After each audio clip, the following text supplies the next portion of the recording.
안녕하세요. 행복한 금요일 아침입니다. 오늘 날짜가 2020년 2월 21일 금요일이고요. 오늘 준비한 부동산 뉴스 읽어보도록 하겠습니다. 첫 번째는 E20 대책, 투기 과열, 조정 대상, 규제 지역별 차이점은 이데일리의 20년 2월 20일 16시 48분 뉴스이고요. 12.16 대책, 풍선 효과, 서울 강북권 주택매매 180% 급증, 서울경제 2020년 2월 20일 11시 01분 뉴스, 규제지역 넓어지는데 누더기 세법에 세금 사고 우려, 한국경제 2020년 2월 20일 15시 21분 뉴스, 서울 갭투자자 강남에서 용산으로 옮겨간 까닭은 이데일리의 2020년 2월 20일 05시 11분 뉴스, 이렇게 4편의 부동산 뉴스 읽어보도록 하겠습니다. 네, 첫 번째 2020년 2월 20일 16시 48분 E20 대책, 투기 과열, 조정 대상, 규제 지역별 차이점은 이데일리 강신우 기자입니다. 부동산 규제는 크게 투기 지역, 투기 과열 지구, 조정 대상 지역 세 가지로 나뉜다. 이들 규제 지역별 지정 기준과 대출 규제 등에서 차이가 있다. 먼저 투기 지역은 주택 평균 가격 상승률이 소비자 물가 상승률의 130%를 초과한 경우 지정된다. 대출 관련 규제가 큰데 주택담보대출 비율 LTV와 총 부채 상환 비율 DTI가 40%로 제한된다. 또 중도금 대출 발급 요건이 강화, 분양가격 10% 계약금 납부, 세대당 보증 건수 1건 제한된다. 추가로 주담대 건수가 한 세대당 1건으로 제한되고 2건 이상 아파트 담보대출이 있으면 주담대 만기 연장이 제한된다. 투기지역은 서울 강남, 서초, 송파, 강동, 용산, 성동, 노원, 마포, 양천, 영등포, 강서, 종로, 중구, 동대문, 동작, 세종시 등이다. 투기 과열지구는 주택가격 상승률이 물가 상승률보다 현저히 높은 지역에서 직전 2개월 월평균 청약 경쟁률이 모두 5대1을 초과하거나 주택 분양 계획이 전월 대비 30% 감소한 지역에 해당된다. 투기 과열 지구 역시 투기 지역과 똑같이 LTV와 DTI가 40%로 제한되고 중도금 대출 발급 요건이 강화된다.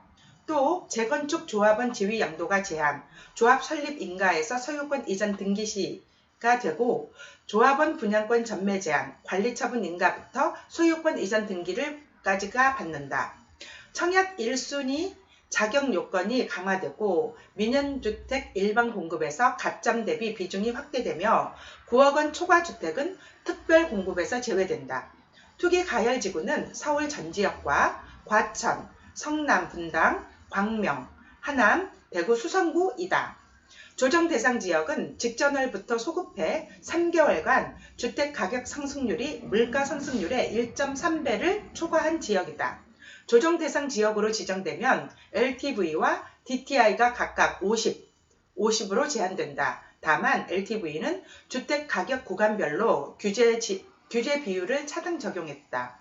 9억 원 이하부는 LTV 50%가 적용되지만 9억 원 초과부는 30%만 적용한다. 이를테면 10억 아파트 매입 시 9억까지는 50% 대출이 되고 나머지 1억은 30%만 적용돼 총 4억 8천만 원을 대출받을 수가 있다. 이 밖에도 분양권 전매 제한, 6개월에서 소유권 이전 등기 시와 청약 규제가 강화된다. 조정 대상 지역은 수원시 영통구, 권성구, 장안구 및 안양시 만안구, 의왕시, 과천, 성남, 하남, 고양, 삼송 택지개발지구, 원흥, 지축, 향동 공공택지지구, 덕은 켄텍스, 1단계 도시개발지구, 고양 관광문화단지, 남양주의 별내 다산동, 동탄 2, 구리, 안양 동안, 광교지구, 수원 8달, 용인지구 기흥이 해당된다. 강신우 기자였습니다. 다음 뉴스 12.16 대책 풍선 효과, 서울 강북권 주택매매 180% 급증. 서울경제, 지난달 주택 매매 거래량이 전년보다 2배 이상 급증한 것으로 나타났다. 1216 부동산 대책 영향으로 서울, 노원, 도봉, 강북구 등 강북권과 수원, 용인, 성남 등 경기 일부 지역으로 풍선 효과가 나타나면서 거래가 급증한 것으로 풀이된다. 국토교통부는 1월 전국 주택 매매 거래량이 10만 1334건을 기록했다고 20일 밝혔다. 지난해 같은 기간과 비교하면 101.5% 늘었고 최근 5년 평균보다 57.9% 증가한 수치이다. 지역별로 보면 수도권 거래량이 55,382건으로 지난해 1월보다 146.3% 늘었다. 반면 지방은 45,952건으로 18% 줄었다. 유형별로는 아파트 거래량이 142.7% 늘어난 75,986건을 기록했고 비아파트 거래량은 33.5% 증가한 25,348건에 그쳤다. 지난달 주택 매매 거래량이 급증한 이유는 서울 강남권을 집중 겨냥한 1216 부동산 대책 영향 때문으로 풀이된다. 15억 원 이상 초고가 아파트에 대한 대출을 일괄적으로 금지하면서 고가 주택이 밀집한 강남 지역의 거래는 위축되는 대신 서울 강북권과 경기 남부권으로 부동산 투자자가 옮겨갔다. 실제 서울 강남권의 지난달 거래량은 7,731건으로 전년 같은 기간보다 175.6% 늘었지만 서울 전체 평균 178.7%보다는 낮았다. 반면 서울 강북권은 지난달 9,103건이 거래돼 전년 같은 기간보다 181.4% 증가했다. 경기도 역시 지난달 39,968건이 거래돼 전년 같은 기간보다 153.8% 늘었다. 주택 매매 거래량에 대한 세부 자료는 한국감정원 부동산 통계 시스템에서 확인할 수 있다. 강동혁 기자였습니다. 세 번째 뉴스는요. 규제 지역 넓어지는데 누더기 세법에 세금 사고 우려. 한국경제 2020년 2월 20일 뉴스입니다. 취득일 따라 달라지는 일시적 2주택 비과세, 다주택자는 양도일 기준 중과세 판단 주의해야. 1주택자인 김현수 씨는 이번 정부의 발표로 눈앞이 캄캄해졌다. 지난주 경기 수원 권성구에 전세를 끼고 첫 집을 마련했기 때문이다. 이제서야 세제를 알아보려니 공부할 게 산더미이다. 김 씨에겐 어떤 선택지가 있을까? 20일 정부가 조정 대상 지역을 확대 지정하면서 유주택자들의 세법이 복잡해졌다. 여러 세금 규제가 한꺼번에 작동을 시작한 데다 세법도 그간 누더기가 될 만큼 개정을 거친 까닭이다. 세금은 남의 얘기이던 1주택자들도 예외는 아니다. 새롭게 규제 지역이 포함돼 집값 하락을 우려하는 김 씨의 경우 언제부터 매도가 가능할까? 현행 세법은 조정 대상 지역 1주택자의 경우 2년 이상 거주했을 때 9억 원까지 비과세 혜택을 준다. 핵심은 취득 시기이다. 김 씨처럼 대책 발표 이전 계약을 맺은 경우라면 2년 거주가 아닌 2년 보유 요건만 채워도 비과세가 가능하다. 조정 대상 지역 고시일 21일 이후 계약금을 치른 경우라면 거주 기간도 채워야 한다. 만약 김 씨가 일시적 2주택을 활용해 서울에서 실제 거주할 목적으로 새로운 주택을 취득한다면 어떨까? 그가 20일 퇴근길에 서울 아파트를 알아보고 당장 계약금을 지불할 경우 기존 수원 권성구 아파트를 앞으로 3년 안에 매각하기만 하면 비과세가 가능하다. 하지만 대체주택 취득일이 하루만 밀리더라도 시나리오가 꼬인다. 예컨대 조정 대상 지역일 이후인 21일 서울 아파트의 계약금을 치른다면 수지 아파트의 비과세 시한은 1년으로 줄어들고 같은 기간 안에 새 집을 입주해야 한다.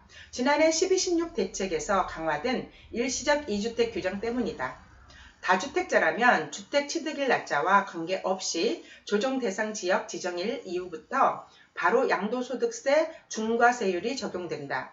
서울과 수원, 권성구에 아파트를 한 채씩 가진 2주택자가 수원 집을 먼저 판다면 그동안 기본 세율이 적용됐지만 앞으로 10%포인트가 가산된 중과세율로 세금을 정리한다. 줍줍을 통해 미분양 아파트의 분양권을 샀던 투자자들도 이를 되팔 땐 취득 시기나 보유기간과 관계없이 50%의 세율이 적용된다. 세무 전문가들은 규제가 수도권 대부분 지역으로 확대되면서 다양한 세금 사고가 나올 수 있다고 우려한다. 익명을 요구한 한 세무법인 관계자는 세법이 너무 복잡해져 세무사들조차 다양한 송사를 겪고 있다며 그동안 세제 변화가 귀 기울이지 않던 무주택자나 1주택자들도 주의할 필요성이 생겼다고 말했다. 전형진 기자입니다. 오늘 준비한 마지막 뉴스는 서울 갭투자자 강남에서 용산으로 옮겨간 까닭은 이데일리 2020년 06시 11분 뉴스입니다. 2017년 이후 최대 갭투자처 용산, 강남 집값 급등에 전세가율 낮아지자 투자 수익률의 개발 후자 큰 용산을 찾아 이데일리 강신우 기자입니다. 서울 집값을 끌어올린 주요 원인으로 갭투자가 지목되고 있는 가운데 용성, 마포, 용산, 성동 아파트값이 들썩였던 2018년 강남권에서 활개를 치던 갭투자자들이 용산구로 대거 이동한 것으로 나타났다.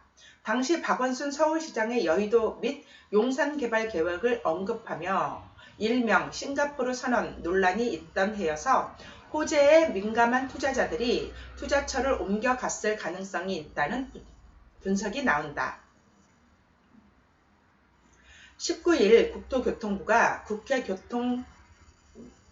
국토교통위원회 소속 김상훈 자유한국당 의원에 제출한 서울시 투기과열지구 내 주택거래 자금조달 계획서 현황에 따르면 자금 출처 조사가 사실상 처음 시작된 2017년 10월부터 2019년 12월까지 전체 매수 건수 중 전세를 끼고 집을 산, 즉 보증금을 승계한 비율은 2017년 강남구가 72.0%로 가장 높았다.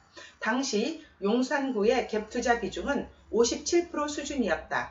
하지만 2018년 들어서는 강남을 제치고 용산구가 1위로 올라섰다. 2018년 69.5%, 2019년 64.8%로 용산구가 2년 연속 1위에 올랐다. 구체적으로 2017년 강남에서 전체 매수 2,504건 중 갭투자로 볼 수 있는 보증금 승계 건수가 1,803건, 72.0%였다. 2018년에 용산이 1위로 전체 매수 3,843건 중 2,671건, 2019년에도 용산이 전체 매수 3,264건 중 2,114건이 갭투자인 것으로 분석됐다. 용산은 2년 새 갭투자 비율이 7.8%포인트 상승했지만 강남은 10.9%포인트 하락한 셈이다. 부동산 시장 전문가들은 이 같은 변화에 대해 강남 아파트 가격이 급등하면서 전세가율, 매매가 대비 전세가 비율이 낮아진 데다 박 시장의 싱가포르 영향에 더해졌다고 분석했다. 권일 부동산 인포 리서치 팀장은 갭투자는 강남이나 도심권 등 비교적 안전한 투자처로 쏠림 현상이 보이는데 2018년 8월 용산 개발 선언 이후 용산의 갭 투자자들이 몰린 것은 호재에 대한 기대감과 강남권 아파트 전세가율 하락이 맞물려 투자 대비 수익이 좀 더 큰 곳으로 이동한 결과라고 분석했다. 함영진 직방 빅데이터 랩장은 용산은 민족공원이나 GTX 등 개발 호재에 대해 한강 조망까지 갖춘 곳이어서 투자 메리트가 여전히 강한 곳이라고 했다. 실제로 강남의 대장 아파트인 대치동 레미안 대치팰리스 전용 94제곱미터 전세가율을 보면 2017년 10월 68%, 매매가 20억 4,600만원, 전세가 14억원에서 2019년 12월 48%, 매매가 33억원, 전세가 15억 8,500만원으로 뚝 떨어졌다. 한편 12.16 부동산 대책 이후 지난달 용산구의 보증금 승계는 전체 매수 77건 중 47건으로 61.0%를 기록했다. 서울 자치구 중 보증금 승계 비율이 가장 낮은 곳은 강북구로 전체 매수 124건 중 42건, 33.9%이다. 강신우 기자였습니다. 이렇게 오늘 준비한 부동산 뉴스 4건 읽어보았습니다. 듣기 좋으셨다면, 도움이 되셨다면 좋아요와 구독하기 꼭 눌러주세요. 감사합니다. 좋은 하루 되십시오.